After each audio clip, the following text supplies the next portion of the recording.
both. I'm going to combine some of these points together. But the two reports, previous reports, I think explain so well the dilemma we face every 4 years.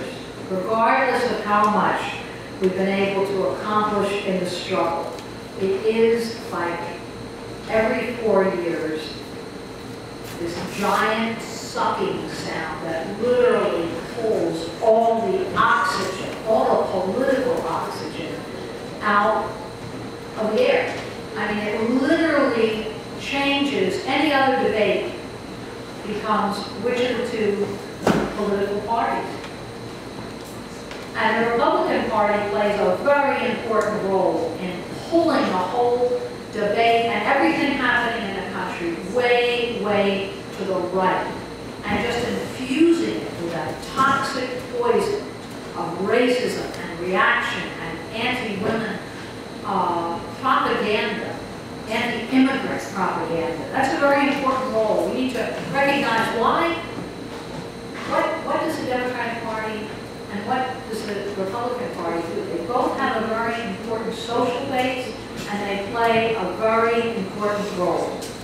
But both of them together, and the unrelenting publicity, propaganda, media coverage every day, wipes out class consciousness. It just covers the masses like with a molasses. And in this political saturation, where the masses have no voice in it, they have no voice deciding what candidate. It's big corporate money that decides. And at the same time, with every breath, for more than a year, they're told the choice is theirs. And which of the two political parties, choose your oppressor, as both Amani and Fred described so well. So for us, every 4 years, the dilemma is how, as a revolutionary working class party, do we both maintain our independence, knowing that the very unions that we're working within, the political and progressive organizations, women's organizations, all different community groups, will be in the Democratic Party, and are lined up, and it has a lot to do with funding, political orientation, months in advance. For us, the first point and the first challenge is how not to lose our own party in this. Internally, how do we strengthen our own comrades to not lose during this period their revolutionary perspective? Then the question becomes how not to get isolated from the milieu in which we live. And can we find a vehicle for an independent political perspective at a time when our allies are being sucked in? So standing up many, many times has been running candidates, Workers' War Party candidates. And we've taken this up with the greatest seriousness. Sometimes we run at the same time in local elections. We put a lot of thought and planning into putting forth a socialist program on all the issues of the day. And at the same time, we try to keep it in the streets.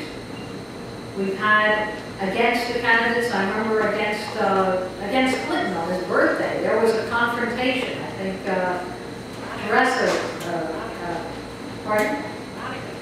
And Monica, right in Clinton's face. So how to bring struggle into it too, not just a piece of literature, but really a combative approach. Now, 8 years ago, the RNC was in New York, the DNC was in Boston. And we had a role in both, and we ran candidates. 4 years ago, the DNC was in Denver, the RNC was in St. Paul. Both far from where we are, although Larry Neal was one person in a rather interesting coalition at the time. We create 68, and if there was any year that wasn't like 68, it was that year. But we managed to, both 8 years ago, 4 years ago, be in the struggle, in the streets, and in the mobilizing. This year, the challenge was even was we had a new, young Workers' World Party branch in North Carolina, but nothing in Charlotte. I mean, Charlotte is as close to Durham as New York is to Baltimore. It's not just down the road. It's a right-to-work state. There's the Democratic Party putting their convention, a right-to-work state, because Charlotte is the financial center. It's a state that had a big win for Obama 4 years ago, and for the first time defeated in about 60 years the Republican Party. So the support for Obama was really, really deep in North Carolina, particularly among black workers. Now, we could have just maybe let it go. The real struggle was how to help and step by step go through with our young comrades. And they took this on in the fiercest way. They really did. They took on organizing a coalition, consulting, discussing, not only discussing here with the Senate, but discussing again and again, sitting down and having meetings with Black Workers for Justice, with FLOC, with community activists, how to shape this. I think it was Larry Holmes that came up with the March on Wall Street South, with taking the name that Charlotte, North Carolina, has so proudly given itself of Wall Street South, and using it as a way of really turning it around. And as soon as that became the coalition name, the relationship changed, because our allies know what Charlotte is, know what the role of the banks are, even while being passionately for Obama, and yet wanting to put forth their own demands and agenda. And this was quite an experiment, which I don't think we've had an opportunity to be in before. Now, also we faced, while our attention was focused on the DNC and on Charlotte, and on politically thinking through this not so easy political problem, how to show resistance to both political parties of the ruling class, and also how to actually help and give support to both national coalitions, to be sure that in their meetings, in their planning meetings, and they both organized conferences, that there were representatives at both, that we put out emails, that we urged others to raise the DNC and the RNC. We did this at the UNAC conference and other milieus. We did it in our own emails. Now, just to say something about the RNC that's important for us to recognize. The RNC and the Republicans, as I say, they're socially, politically toxic and intended to be. That is the ruling class role for them.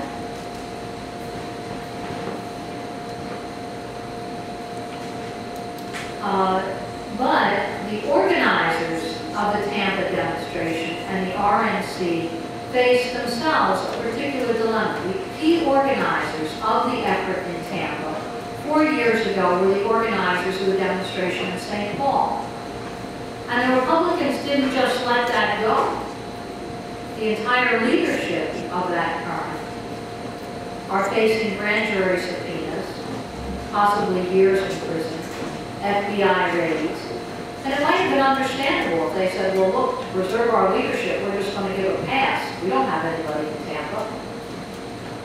So it was to their credit that they took up this march on the RNC and took the same tactics that they had used in St. Paul. And it was another reason for us to show solidarity and links. They had no ranch in Tampa. They had some young activists in Gainesville, also several hours away, who had to move to Tampa. Now, these activists were actually not able to secure some of the facilities that our folks in Charlotte were able to. They didn't have a convergence center, an office, weren't able to provide housing. They were sort of packed in a few homes. not a part for the Occupy movement. And then they faced a very interesting problem, and that is, who could have expected? They had a hurricane barreling down. It became the entire story, Hurricane Isaac. The city officials and Homeland Security demanded that they cancel their march and told them that they would cancel it for health and safety reasons, lightning, high winds, and so on. The opening day of the RNC was postponed. And all of this became the story. It was a real question for them. The bus companies, on insurance basis, canceled all the buses. So their decision to go ahead in the face of a hurricane with tornado warnings and whatnot meant that they had to replan and rethink what they were doing. No more tents, pop-ups, rethink the sound, and just be determined to go out and get a few hundred ponchos. And really, I will say, we were very excited to be part of that process with them. Show them how we cover our signs with plastic and put the literature in plastic bags and things that we've done here. And I remember that wonderful April 4th March at Wall Street where we had to go through in high winds and everything covered in plastic. So just even being able to connect with them in the planning, support it 100%, and be out there in the pouring rain the day before, helping sort of pin everything down. And then the day itself, the worst of the wind, still wet, rainy, but to go ahead with the march was important. And they did have hundreds of people who turned out. I think they put out an estimate of 1,000 participants between the rally and the march or over the course of the day. That's quite an accomplishment given what they were facing. And I think our support in it was really, really appreciated. Our publicity, our building, and our being there on the spot. We, Johnny Stevens, Diane from Atlanta, Wellington, who was visiting family, John Denny, who's a postal worker, and myself were able to be there. And we also had a banner that I think was the most photographed banner of the entire day. Most of the banners didn't survive, just out of the weather. But anyway, it said RNC, DNC, tool of the 1%, fight capitalist rule, and the signed Workers' World Party. That said it. And our being there with that message also had a lot to do with it. Now, I want to say, just in closing, something about the coalition, the March on Wall Street South, as Amani already reported, so dynamic and creative. And many, many people here were down there for the permitted march, which was spectacular. And they really fought for months for that right to march. For the youth festival, where torrential rains hit and just soaked everything. And yet it went ahead under incredible conditions. And the Southern Workers Assembly on Labor Day, which was the most powerful. The black workers who were on the front line, a whole number of organizing drives throughout the South were represented. This was quite a meeting. But then it was followed by 3 days of non-permitted street protests. And those demonstrations were quite a struggle because of the relationship that our activists had there with the Occupy Charlotte movement, which was a very interesting. Occupy Charlotte was quite different than here in New York, Wall Street. It was very much a black and white coalition. It had young black organizers who had been in it from day one, who were spokespeople, and who also understood this problem with Obama. And the bus and some of the activists came from New York were oblivious to it. Not only oblivious, but hostile to the message, and wanted to put forth a message of buckle down and all kinds of.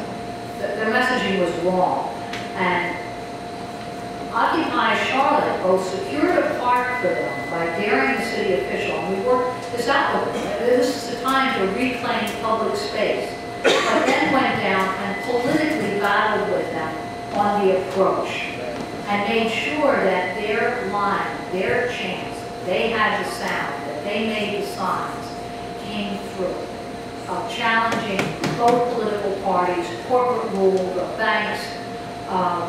They really took it on.